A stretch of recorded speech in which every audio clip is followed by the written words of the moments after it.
Kita lanjut ke part kedua, yaitu membahas tentang sifat teori dalam studi komunikasi. Nah, teori memiliki sifat keilmiahan karena sifat keilmiahannya teori bersifat lentur dan dinamis. Sifat lentur dan dinamis ini berarti bahwa setiap teori mengalami penyesuaian, itu kata kunci. Penyesuaian apabila muncul data-data baru atau mengubah kesimpulan. Jadi teori akan mengalami revolusi juga. Teori akan mengalami masa-masa dia akan sering digunakan dan tidak sering digunakan. Jadi contohnya dulu pada mungkin teman-teman harusnya paham, ini ada di mata kuliah pengantar ilmu komunikasi, bahwa ketika media massa mengalami puncak jaya-jayanya di era tahun 40-an dan 50-an, maka teori jarum hipodermik itu sangat mudah sekali untuk dipahami, sering sekali digunakan. Kenapa? Karena itu adalah masa-masa jayanya jarum hipodermik. Tapi 60 tahun, 70 tahun berlalu setelah itu, jarum hipodermik tidak lagi sering digunakan. Kenapa? Karena memang teori ini itu tidak relevan lagi untuk bisa digunakan. Makanya dia akan ada revolusi, dia akan ada update, dia akan ada pembaharuan. Nah, itu yang dimaksud dengan adanya penyesuaian dengan kondisi waktu dan eksistensi. Nah, lalu pengetahuan ilmiah adalah ilmu pengetahuan, atau singkatnya ilmu, sebagai suatu akumulasi pengetahuan yang telah disistematisasi dan diorganisasi sedemikian rupa sehingga memenuhi asas pengaturan secara prosedural, metodologis, itu maksudnya teknis, dan bersifat normatif akademik.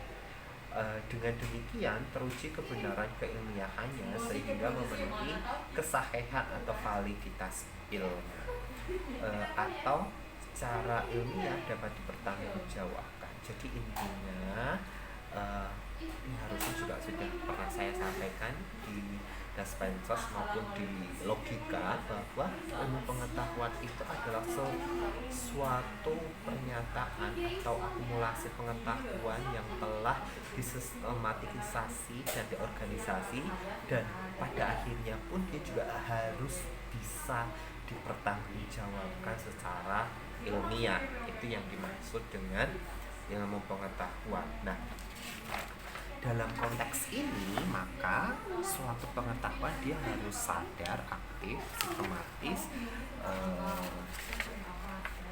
dia harus memiliki jenis prosesinya secara prosedural, metodis, dan teknis, tidak bersifat acak, dan diakhiri dengan verifikasi atau istilahnya dapat dipertanggungjawabkan. Nah, dalam hal ini maka bagaimana dalam memahami suatu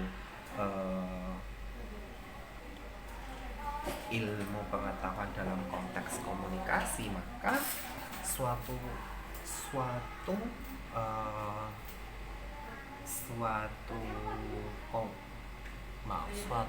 pengetahuan dalam bidang komunikasi, maka dia itu harus memiliki dasar-dasar yang tadi sudah saya jelaskan. Itu maksud saya. Jadi dia harus memiliki fakta, dia harus mampu menyatakan fakta tersebut, kejadian fenomena komunikasi itu berlangsung. Ini pada dasarnya prinsip yang akan terus dibawa dan sudah saya terangkan sejak di dasar-dasar penelitian. Jadi itu tidak dapat kita ingkari lagi, bahwa teori yang baik adalah teori yang sesuai dengan realitas di lapangan. Apalagi ini dalam kaitan studi komunikasi, maka teori ini harus sesuai dengan fenomena komunikasi yang ada. Itu maksud saya. Lalu saya lanjutkan bahwa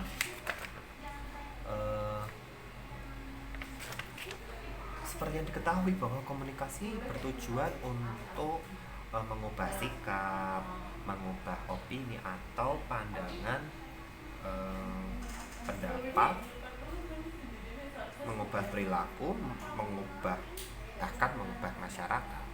Karena itu pesan atau isi dari komunikasi itu harus benar-benar dapat dipercaya sehingga tidak dapat menimbulkan keburukan kepada komunikan atau penerima. Jadi ada 3 hal yang berpengaruh ketika komunikan itu mengalami perubahan. Yang pertama adalah dampak kognitif, dampak afektif, dan dampak behavioral. Kalau dampak kognitif itu berhubungan dengan intelektualitas.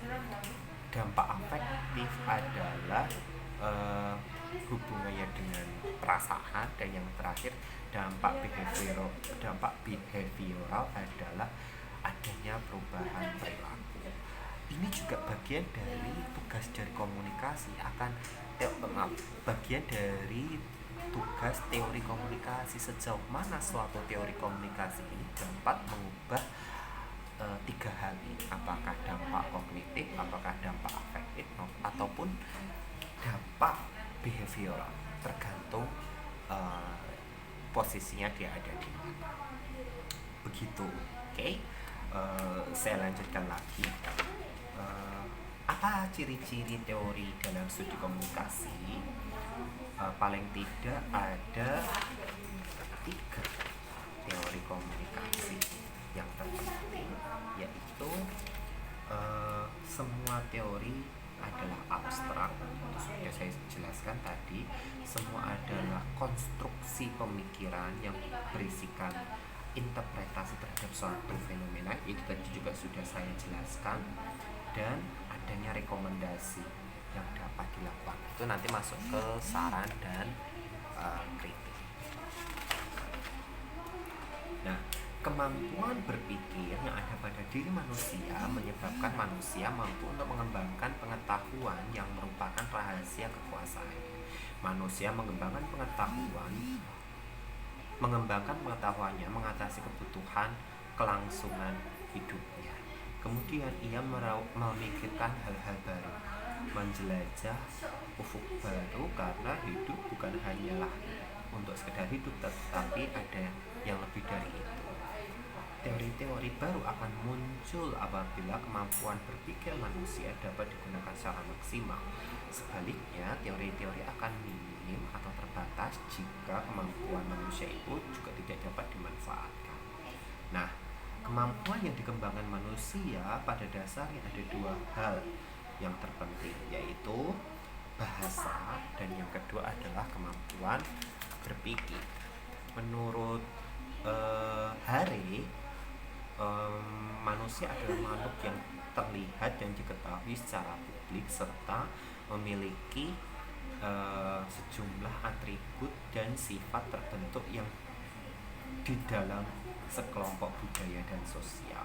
Nah, pandangan ini melihat bahwa sifat manusia diatur oleh kebudayaan, sedangkan sifat diri diatur oleh yang bersangkutan. Jadi berbeda ya antara sifat manusia dan sifat diri.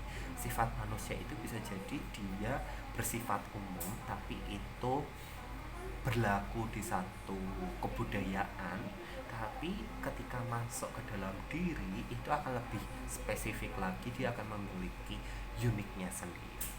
Nah, komunikasi dilakukan dalam berbagai tingkat kesengajaan dan tingkat komunikasi yang tidak disengaja sama sekali, hingga yang benar-benar direncanakan dan disadari. Begitu.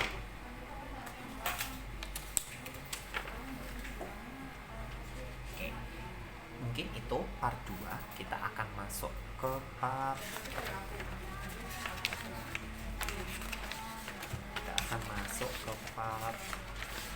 terakhir, yaitu peran dan fungsi teori dalam studi